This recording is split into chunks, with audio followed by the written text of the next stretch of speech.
I never thought my life would come to this. A moment where everything I've built with Ethan, my high school sweetheart, and the man who's been my rock for over a decade, hangs by a thread.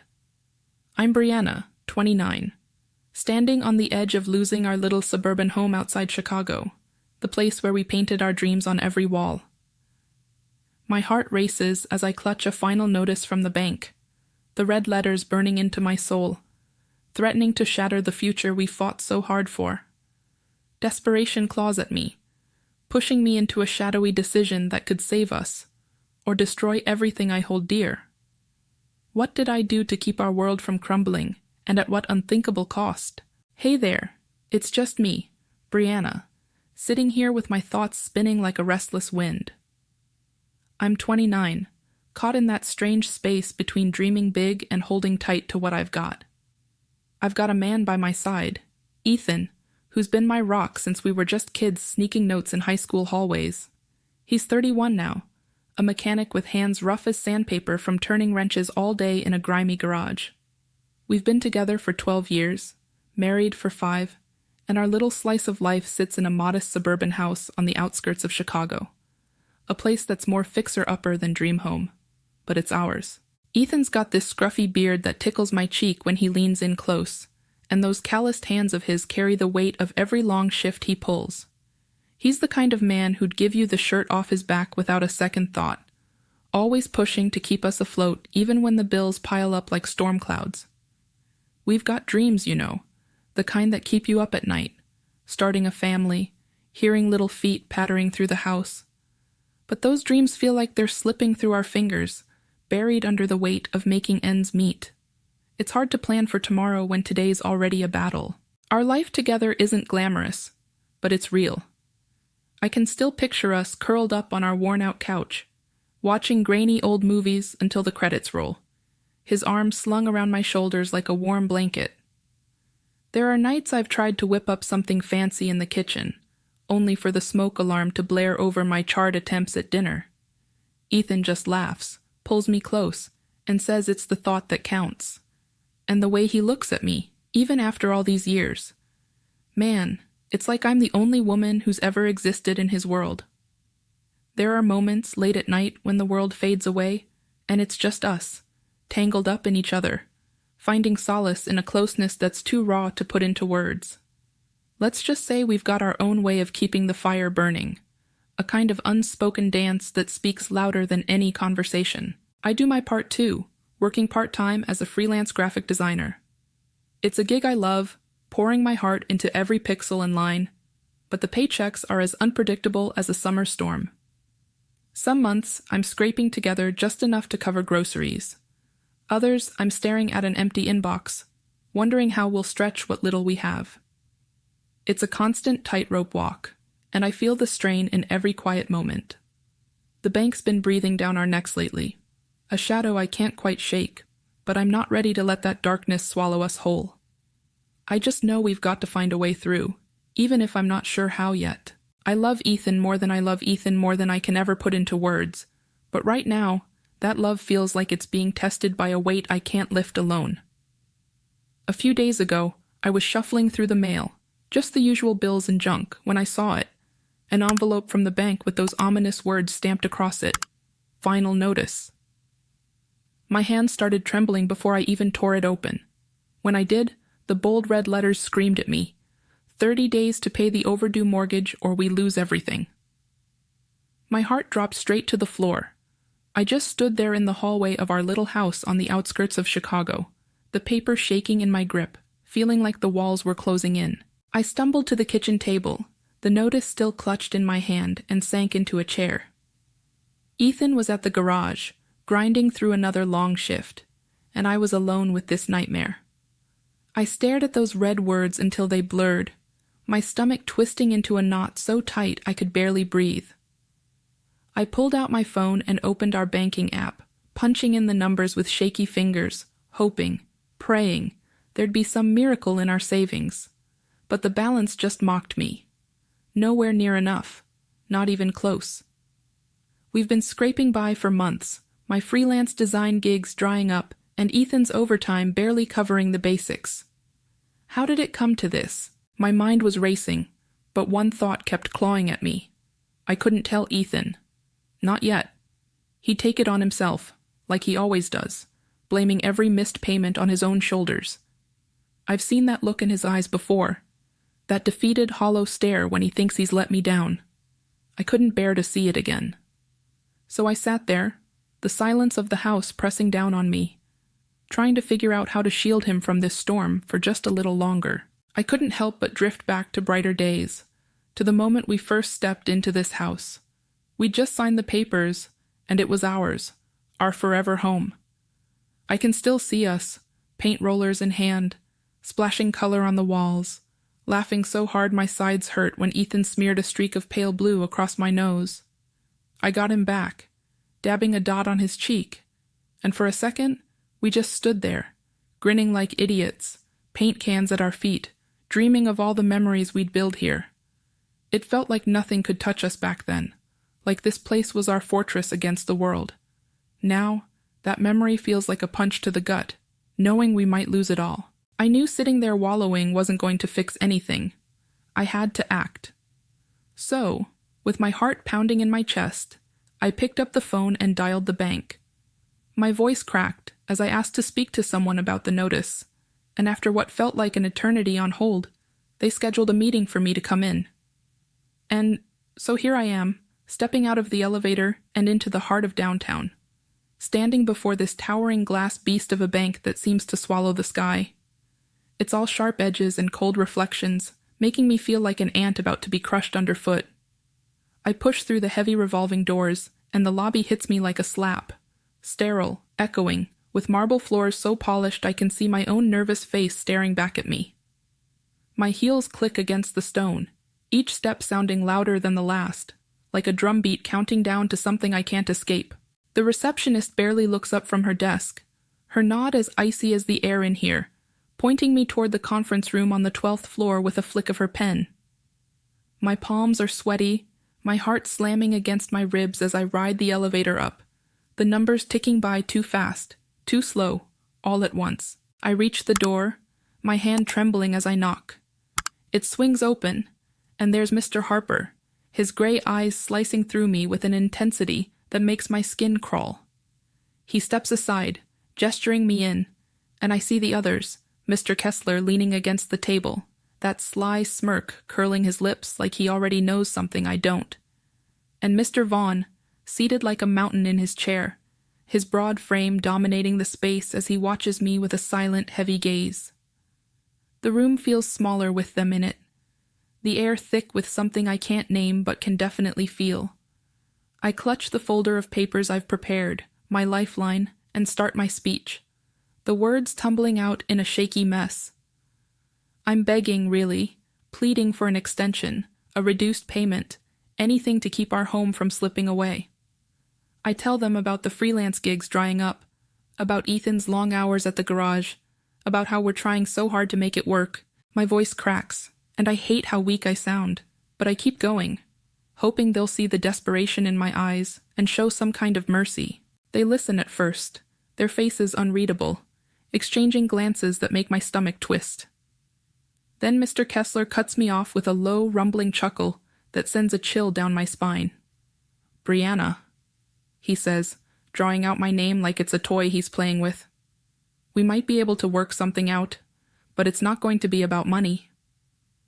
The words hit me like a punch, and I freeze, my mind scrambling to process what he means. But deep down, I know. I feel it in the way the air shifts, in the way their eyes linger. My stomach drops, a sick, heavy weight settling there as Mr. Harper steps closer, his hand finding my waist with a grip that's too tight, too possessive.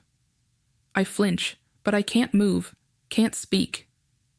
Behind me, Mr. Kessler moves in, his breath hot against my neck, brushing against my skin in a way that makes every nerve scream with dread. I'm trapped, caught between them. And then Mr. Vaughn rises from his chair, towering over me like a shadow I can't escape. Without a word, he guides me toward the conference table, his strength undeniable as he positions me against its cold, polished edge. I'm bent over, the hard surface pressing into me, and my mind is a storm of panic and shame. Part of me is screaming to run, to fight, to get out of here no matter what it costs. But another part, quieter and more desperate, whispers that this might be the only way to save our home, to keep Ethan from losing everything we've built.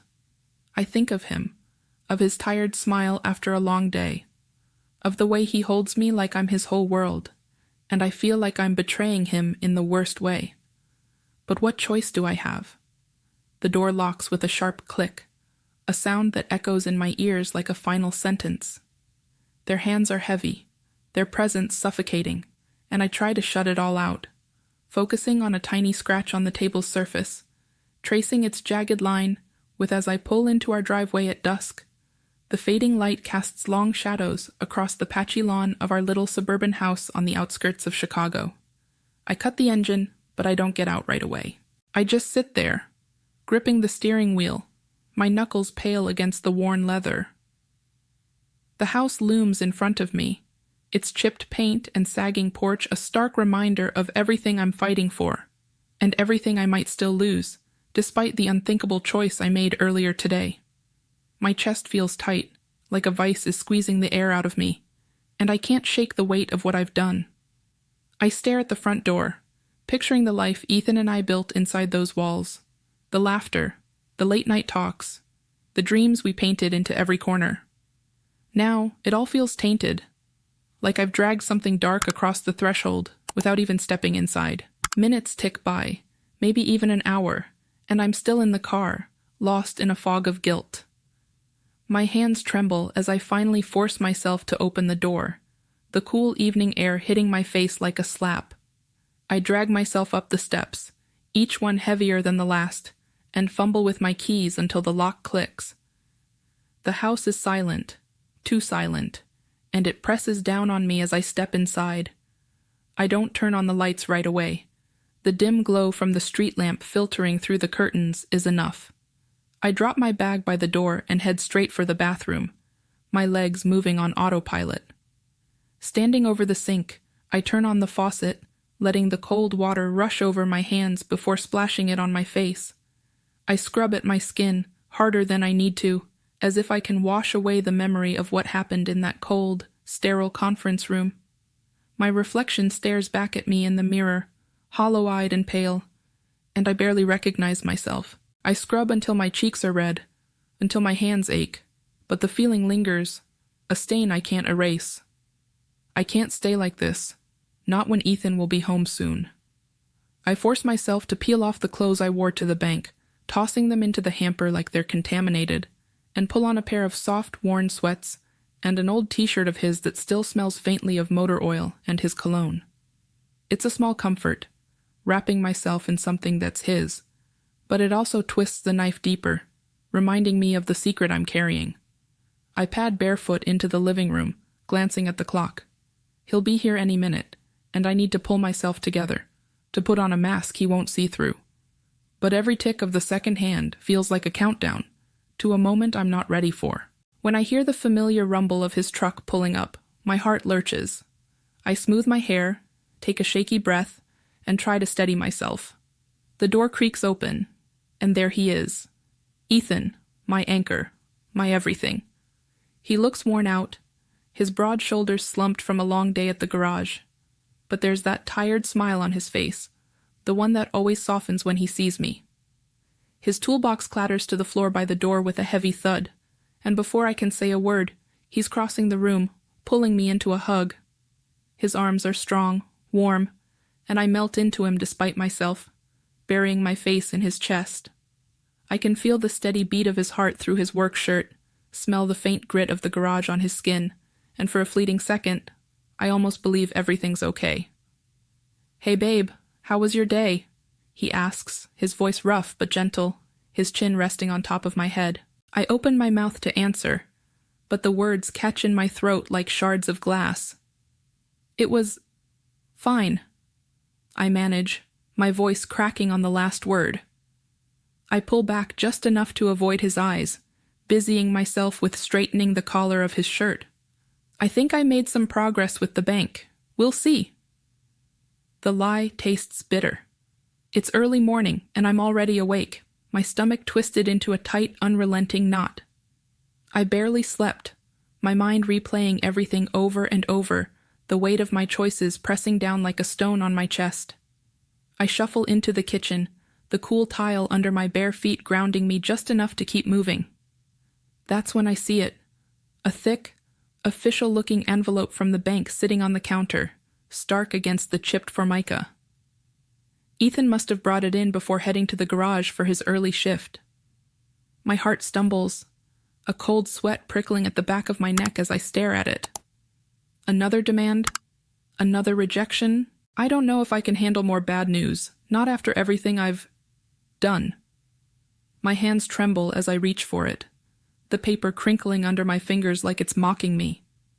I hesitate, my breath shallow, before finally tearing it open. My eyes scan the first page and I freeze. Bold black letters stare back at me. Debt fully forgiven. I blink, certain I've misread it. But there they are. Those words, printed clear as day. My breath catches, a sharp gasp escaping my lips as I flip to the next document. It's a deed. A title to a brand new apartment downtown, in our names, Ethan's and mine. A luxury property, the kind we've only ever driven past, gawking at the sleek glass towers and imagining a life we could never afford. The numbers on the valuation make my head spin. Hundreds of thousands of dollars, just handed to us, like some impossible dream. I read it again and again, my fingers gripping the pages so tight they crinkle at the edges. My chest feels like it's caving in, a wild mix of disbelief and something like hope clawing its way up through the darkness. I sink into a chair at the kitchen table, the letter still in my hands, and let out a shaky laugh that's more sob than anything else. We're free. Not just free of the debt that's been suffocating us for months, but gifted something beyond anything I could have imagined. A new start, a new home, everything we've ever wanted, right here in black and white. But as the initial wave of relief crashes over me, it drags something darker with it. The memory of how I got here, of what I had to give up in that cold conference room, claws at the edges of my mind. The weight of that secret taints every word on this page, turning my relief into something bitter, something hollow. I sit there for what feels like hours, staring at the papers, tears rolling down my cheeks without me even realizing it at first. They're hot against my skin, silent trails of everything I can't say out loud. I imagine telling Ethan, picturing the way his tired eyes would light up, the way he'd pull me close and laugh in that deep, rumbling way of his. But I can't tell him the truth. I can never tell him what it cost to get this letter, what I traded in that sterile room with those men whose names I wish I could forget. The thought of lying to him, of carrying this alone forever, makes the tears fall faster. I press the letter to my chest, as if it could somehow absorb the guilt, but it doesn't. It just sits there, a reminder of a victory that doesn't feel like mine. The day drags on, each minute heavier than the last, until I hear the familiar sound of Ethan's truck rumbling into the driveway. My heart lurches, a mix of dread and anticipation twisting inside me. I've tucked the envelope away, but I pull it out now, smoothing the creases as I wait for him to walk through the door. When he does, he looks exhausted, his work boots scuffing against the floor, his scruffy beard dusted with the day's grit. But that smile, the one that's just for me, flickers across his face as he drops his toolbox by the door. "Hey, babe," he says, his voice rough from a long shift. "You okay? You look like you've seen a ghost." Here I am, standing in the middle of our new apartment, the keys still cold in my hand from when Ethan handed them to me with that wide, boyish grin. It's our first night here, and this place is like something out of a magazine. Sleek, modern, with floor-to-ceiling windows that frame the city skyline like a painting. The lights of Chicago stretch out before us, a glittering sea of possibility, and I can't help but feel like I'm living someone else's life. The hardwood floors gleam under the soft glow of the overhead lights, and the open concept space feels so vast compared to the cramped, cozy corners of our old suburban house. Ethan's already bustling around, unpacking a small box of essentials, his laughter echoing off the bare walls as he pulls out a cheap bottle of champagne we splurged on for the occasion. "To new beginnings," he declares, popping the cork with a flourish. the fizz spilling over the edge as he pours it into two mismatched glasses we brought from the old place. His eyes are bright, brighter than I've seen in months, maybe years, and he's radiating a kind of joy that makes my chest ache in ways I can't describe. I take the glass he offers, clinking it against his with a smile that I force to reach my eyes. To new beginnings, I echo, my voice softer, almost lost in the vastness of this space. He drinks deeply, savoring the moment, while I barely sip, the bubbles prickling against my lips, but tasting like nothing at all. My mind isn't here, not really. It's back in that cold, sterile conference room, replaying every moment, every choice, every shadow that lingers on my skin like a mark I can't scrub away. I watch Ethan, his happiness so pure, so untainted, and I feel the weight of what I've done pressing down harder than ever. He thinks I negotiated our way out of debt, that I'm some kind of hero who saved us from losing everything. But the truth is, a jagged thing, buried so deep inside me that I can feel it cutting every time I breathe. He can never know.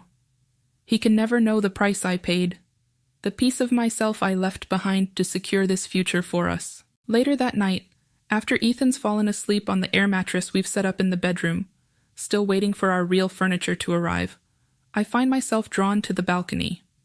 I slip out quietly, the glass door sliding shut behind me with a soft click, and step into the cool night air. The city hums below, a restless beast of light and sound, and I grip the railing, my fingers curling tight around the cold metal.